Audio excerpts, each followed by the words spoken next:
শুভ বিকেল। সবাইকে ডাক্তার সবুজ ভেট অ্যান্ড পেট কেয়ারে স্বাগতম। ভিডিওটিতে আপনারা দেখতে পাচ্ছেন হলস্টাইন ফ্রিজিয়ানের একটি ক্রস গাভীর প্রসবকালীন অবস্থা।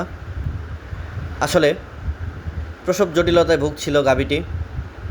একসাথে 3টি পা বেরিয়ে গেছিল। পরবর্তীতে সেটাকে কারেকশন করে বাচ্চাটি বের করা হয়,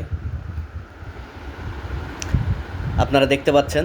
কিন্তু বাচ্চাটি কনজেনিটাল অ্যাবনর্মালিটিস সম্পন্ন।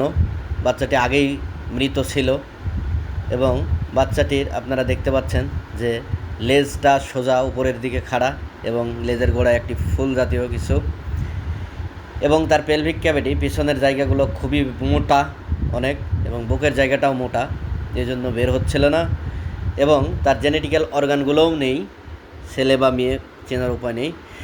গাভীটি অনেক দুর্বল অবস্থায়, ফ্লুইড লস হয়, তাকে ফ্লুইড থেরাপি সহ নিউট্রিশনাল সাপোর্ট দিয়ে গাভীটিকে পরিচর্যা করা হচ্ছে। আসলে তাই খামারিদের প্রতি উদাত্ত আহ্বান, গর্ভবতীকালীন কোনো জটিলতা দেখা দিলে যত দ্রুত সম্ভব নিকটস্থ ভেটেরিনারিয়ানের সাথে যোগাযোগ করুন।